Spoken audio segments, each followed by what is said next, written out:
प्रदेश में पहाड़ बेतरतीब तरीके से काटे गए हैं। मैंने पूर्व में बतौर उद्योग मंत्री भी ये बात कही थी कि पहाड़ों का कटान सही नहीं हो रहा है। ये बात डिप्टी सीएम मुकेश अग्निहोत्री ने मंगलवार को प्रदेश स्कूल शिक्षा बोर्ड मुख्यालय के सभागार में प्रेस वार्ता में कही। डिप्टी सीएम ने कहा कि बेतरतीब पहाड़ काटकर उसकी सामग्री को ठेकेदारों ने यूज कर लिया है। पहाड़ियों का दरकना चिंता का विषय है। आपदा में लोगों के मकान ही नहीं टूटे बल्कि दिल भी टूटे हैं। उन्होंने कहा कि हिमाचल में आए संकट को पूरा देश देख रहा है। त्रासदी अपने पीछे कई सवाल छोड़ जाती है। डिप्टी सीएम ने कहा कि जिला कांगड़ा में पहाड़ियां दरकने से ज्यादा नुकसान हुआ है। मेरी आज भी डीसी कांगड़ा से बात हुई है कि पहाड़ियां दरकने की असली वजह क्या है। ये जानने के लिए हमें बड़ी एजेंसीज को हायर करना होगा। डिप्टी सीएम ने कहा कि जिला कांगड़ा में जिला प्रशासन, पुलिस, एसडीआरएफ, एनडीआरएफ द्वारा 3000 लोगों को रेस्क्यू किया गया है। जिला में अभी भी करीब 500 लोग राहत शिविरों में रह रहे हैं। इस त्रासदी से इस जिले में 9 लोगों की मौत हुई है और 1300 मकानों को नुकसान पहुंचा है। इनमें से 400 मकान पूरी तरह से ध्वस्त हो गए हैं। सप्ताह से मैं कांगड़ा के दौरे पे हूं और उन सब जगह पे हमने पहुंचने की कोशिश की है जहाँ पे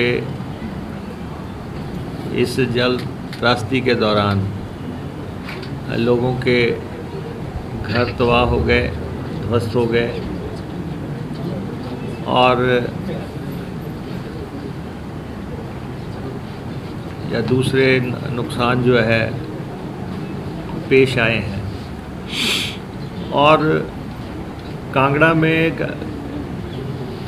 जो हमने टोटलिटी में देखा कि लगभग एक ही पैटर्न पे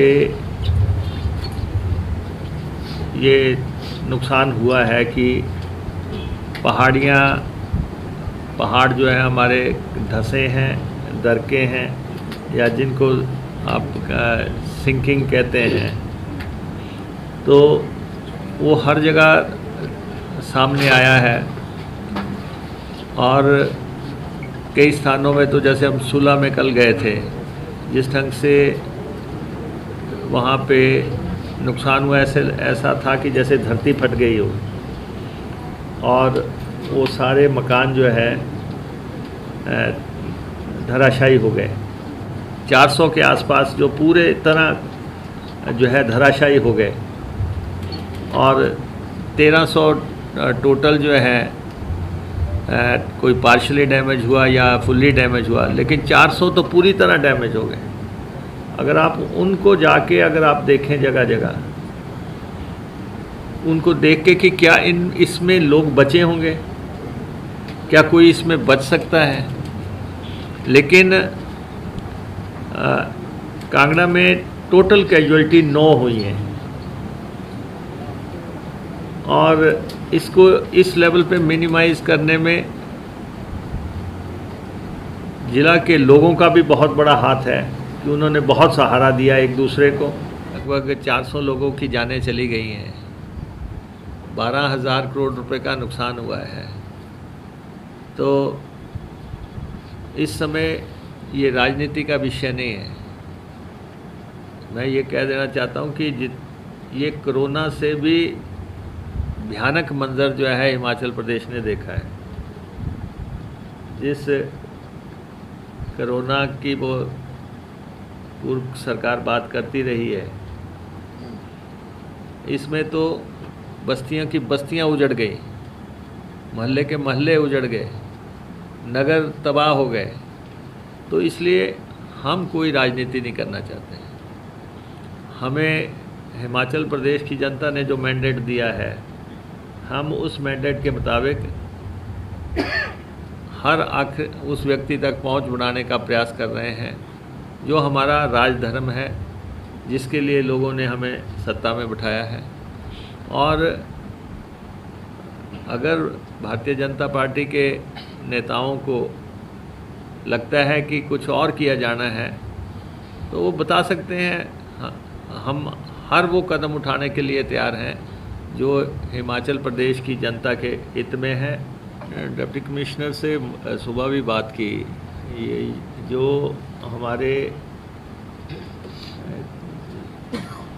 माइनिंग डिपार्टमेंट के ऑफिसर्स हैं, एक तो वो देख रहे हैं, लेकिन मैंने इनको सजेस्ट भी किया है कि आप कोई बड़ी एजेंसियां हायर करें, जिससे कि पहाड़ों की नेचर और जो स्थितियां पैदा हुई हैं उसके बारे में एग्जैक्ट रिपोर्ट जो है हमारे सामने आ जाए, भी है विश्लेषण होके।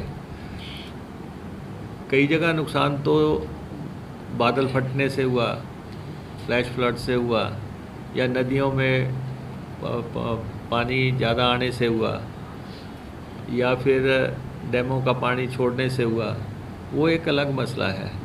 लेकिन ये क्या सिर्फ कांगड़ा की जो पहाड़ियाँ एक ही पैटर्न पे जो दरके हैं, ज्वालामुखी में भी हमने देखा, या नूरपुर में भी देखा, ज्वाली में भी देखा, सुला में भी, ये जो पैटर्न सेम है, क्या ये सिर्फ लगातार बारिश के चलते सैचुरेशन से पहाड़ियाँ बोझ नहीं उठा पाई उस वजह से हुआ है, या कि कोई इसके और साइंटिफिक कारण है? तो इसका जहाँ जहाँ ये हुआ है उसका एनालिसिस करवा के ही आगे के कार्यक्रम चलाए जा सकते हैं। हर डिपार्टमेंट्स के ऐसे लोगों का भी हम चयन करेंगे जिन्होंने त्रासदी में अपने जान जोखिम में डाल के सेवाएं दी हैं। तो इसलिए यहाँ पे जितना जानी नुकसान को मिनिमाइज़ किया जा सकता था वो कांगड़ा प्रशासन ने किया है, और NDRF, SDRF या दूसरे हवाई सेवाएं जो भी इस्तेमाल करके किया जा सकता था वो सारा किया गया है, और हर तरह की सेवाएं हम बहाल करने में सफल हैं। चाहे हमने वो आंशिक की हो, अल्टरनेटिवली की हो, या किसी भी ढंग से की हो, वो हमने की हैं। और लेकिन ये ज़रूर है कि कांगड़ा में पहाड़ियों का दरकना एक चिंता का विषय है। एक नया मामला जो है ये पेश आया है, जिसमें कि मौके पे जाके पता लगता है कि किस ढंग से मकान जो है टूटे हैं।